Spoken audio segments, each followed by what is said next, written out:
Stas23 here. In today's Knife Therapy, we have the best EDC folding knives of 2022 from $150 to $200. If you haven't seen my other ones leading to this point, go check them out. They're getting tougher and tougher. We'll get it started. These two are honorable mentions, and I'll tell you why. We'll get started with the Quiet Carry Chase. The reason this one is because this isn't really a new model. It's just a different variation. This is the one in LC200N G10.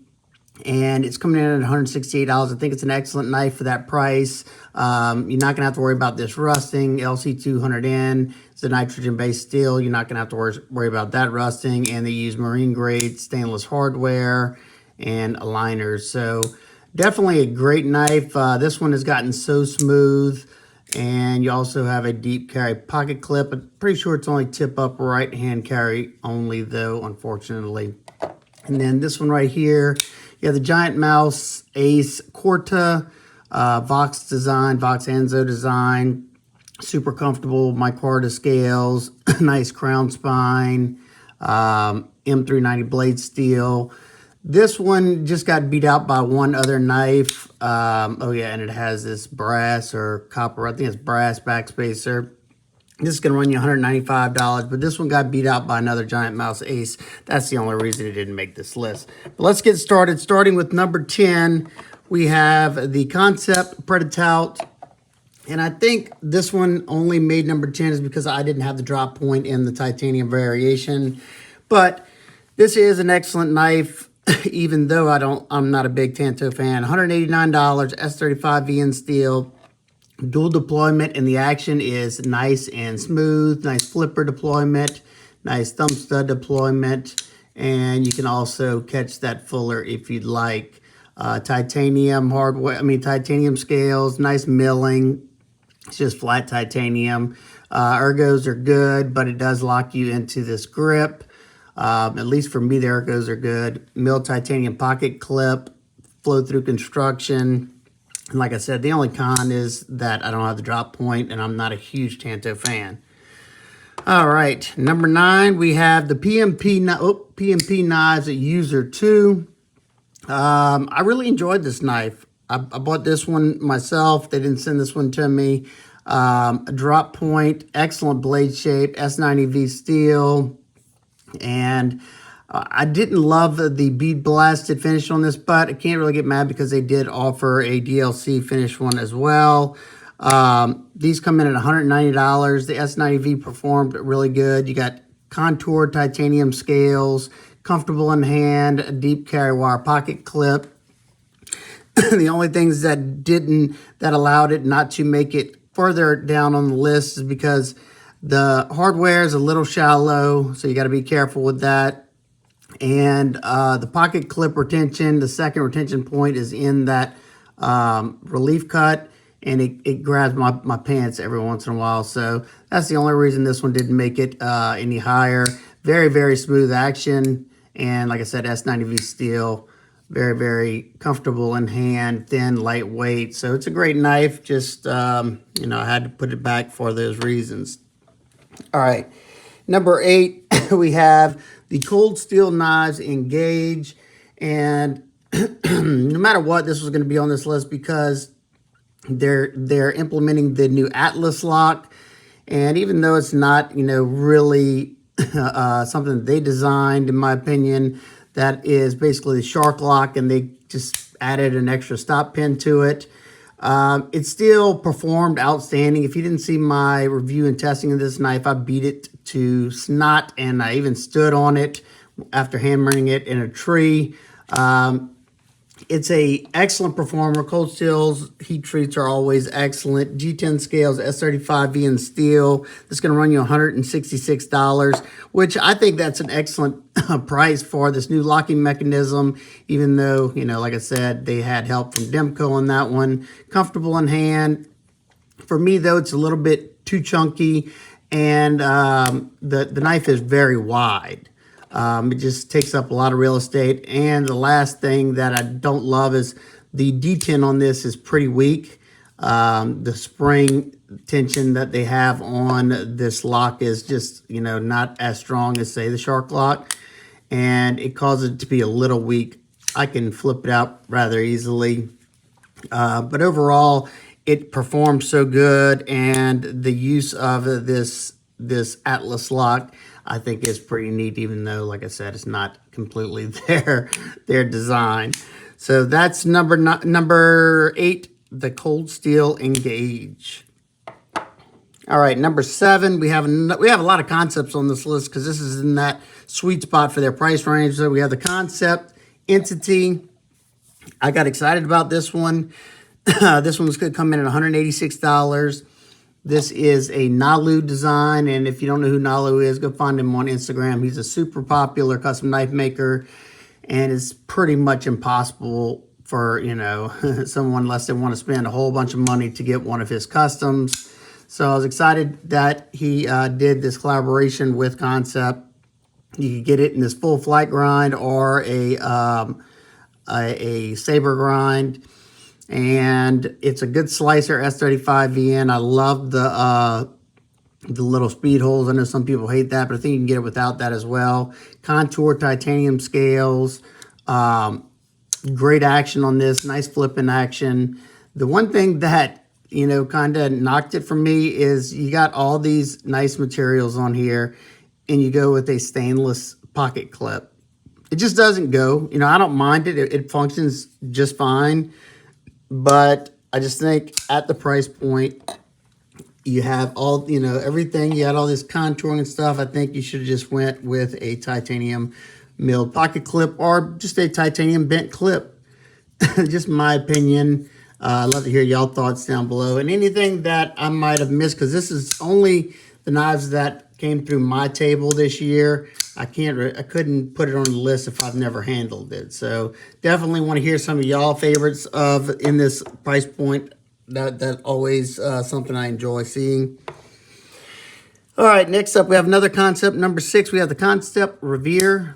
This is a Justin Lundquist design, and comes in at $189. But that's for the micarta variation. That's the only reason this wasn't higher on my list, because I only had this fat carbon, and I'm pretty sure this one's a good bit more expensive. Titanium bolsters, and they look cool. Just a different design. Titanium backspacer, hidden lanyard post, crown spine on this one, S35VN. Pretty much a full flat grind, especially up here in the front. The action on this thing is excellent. And then he has that top flipper that works so well. I'm not a big fan of front flippers, but that right there is very, very easy to manipulate. And easy to get to that lock bar. Just a comfortable overall design. It is contoured. Now, the pocket clip is tip up right hand carry only, unfortunately. Number 5 on down. So number 5, we have another Kansept, and that's the Kansept Convict. This is a Sheepdog Knives collaboration, and I really enjoyed this one a lot. Now the design itself really isn't, I don't think, came out in this year, but the thumb studded version did. So I put it on this list because I didn't even check out the thumb plate one, and it was only on one side. This one has an excellent action. Snappy thumb stud deployer. Pretty much all these knives are on bearings except for the cold steel, I think.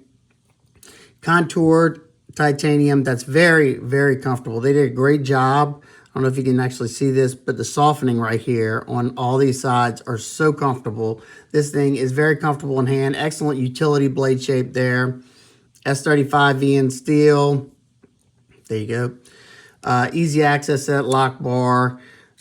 Milled titanium. See, they could have went with this titanium pocket clip on the Entity, but I guess they wanted to go with the deep carry. But they could have still did a deep carry titanium, in my opinion. You have 2, I'm sure, stainless or aluminum back spacers right there. Very cool knife. This one, now, it only runs you, I think, $165. Let me check on that. Yeah, no, $160.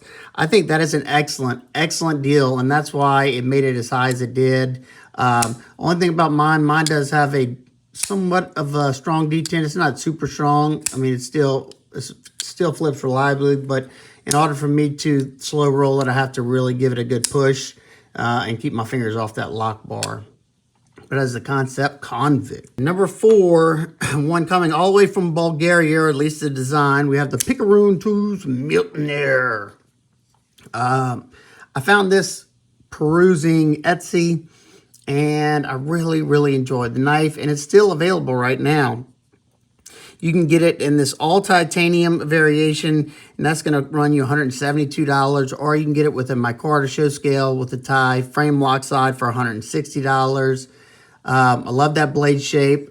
It's a good size for me. If you have large, extra large hands, it might be a little small for you, but you got nice contoured titanium scales, beautiful blade shape for doing all those utility cuts, getting some nice, fine, precise cuts with that point right there. S35 VN steel. Good action, especially for that reverse flicker out there. That's very nice for this one. Titanium backspacer. The only thing, there's 2 things that I don't love, and one is the lock bar access. It's not terrible, but it is flush with the show side scale, but they did put a chamfer right there. I just use the fat of my thumb. And the blasted finish, while it looks good, I have had corrosion on this already. Just leaves it, open for corrosion when you do those heavy blasted finishes like that. They look nice for a while, but they do start to smudge after using them for a while. Mine's still pretty good, even after all the testing. But I definitely did love the knife. Enjoyed carrying it. It's a good weight. I think it looks good as well. And I love how that edge is below the handle like that. That is the Picaroon Tools Mutineer. And number 3, we have the Kunwu X Tao. They did the Tao first, I think, last year. And then he put the Kickstarter up for the X Tao, which now has this crossbar lock that's very smooth. The action on it is excellent. This one has, when I say bank vault lockup, a lot of Benchmades you can get side to side if you want them to be that smooth, but this one's bank vault. I mean, I can muscle some slide up and down, but that's common because it's just the tang kind of sliding on that crossbar. Very smooth action. Beautiful full flat ground blade of LMAX steel, and this thing performed outstanding in my testing. It sliced very well. They do a good job with their heat treats, and he even shows it. I think he did it at 61 maybe, somewhere around there. I don't love the billboarding up there, but I get it. He's a small company. You have a nice orange peel finish on the tie. Wire pocket clip that's tip up left or right hand to carry. Now, my only con for this one, well, there's 2. You can see after that first sharpening, it starts to widen right there. I would like to see that notch come back some so you could clear that a little bit more. And the main thing is you can see these thumb studs, they don't have any hardware. So they must be epoxied in there. And yeah, you could even see the epoxy right there. That could be an issue. Depending on how well that epoxy, set, those could fall out. I would have loved to see a screw in there just to, make it a little bit more secure. I haven't had any issues with them yet, but, I know it could be an issue. So that's the only reason why it's in that number 3 spot, not higher. Number 2, we have the Giantmouse Ace Jutland. Man, this one took me by surprise, and I'm going to say right now, this is my favorite Giantmouse Ace knife right now that they have in their lineup. I am so impressed by this knife. My review of this is coming very soon. I don't know if it's coming out tomorrow or the next day, but just you got to check this out. I don't want to go too much into it because of my review, but you have a dual deployer, crown spine, beautiful action. Your blade steel on this one's LMAX. I'm not even a huge clip point fan anymore, but this one just performed nicely. Yeah, just overall nice contoured micarta, good micarta, nice and grippy. Crown titanium backspacer, wire pocket clip that's tip up left or right hand to carry. So yeah, this one just really took me by surprise. This one's coming in at $195 and very much loving it. Definitely check out this review when it drops. Number one, this one's kind of easy for me, and that is the Kansept Fenrir. First, I think it's because of how different it looks. This is a Sparrow Knife Co. collaboration, and he's excellent at doing different. I just got in on one of his pre-orders not too long ago. Another awesome looking design. I love that harpoon drop point, very aggressive. You could call it a spear point, I guess, if you want to. S35 VN. I love the reverse bolsters. Usually titanium's like up here and it's right here, but just reverse that. I think it's just a cool little, you know, something you don't see often. Nice, soft, contoured titanium milled clip. Action's beautiful. Nice and snappy action. Very comfortable ergos. You could choke up, and that's very comfortable as well. My biggest knock on this one was, you know, it's a front flipper, and I can do it reliably, but I really, really wish they would have made this extra jumps in the middle of each one of those, so it would have been nice and fine and a lot more grippy, just because it's not the grippiest. In mine, the detent is a little bit strong for front flipping, but I can do it. Also, it's a little strong for these thumb studs. Sometimes my fingers want to slip off, but I still love the knife enough to make it number one, no doubt about it. So that is my top 10 in the 150 to 200 range. I think I'm going to be doing one more for my favorite knives of 2022 altogether, and most of those are, you know, the more premium knives. I just enjoy those a lot. So definitely, which ones did not make my list that made your list, and which one is your favorite? How did I do here? Hopefully y'all understood some of my reasoning behind putting some of these where I put them. They're all excellent knives though. If one of them does it for you, and what I said, you know, some of the cons that I said weren't deal breakers, then go for it. These are all excellent knives, and I don't think you'd be disappointed with any of them. So if you have any questions, comments, concerns, please leave them down below. I hope everybody's having an absolute amazing day, and I will see y'all on the next one. Peace.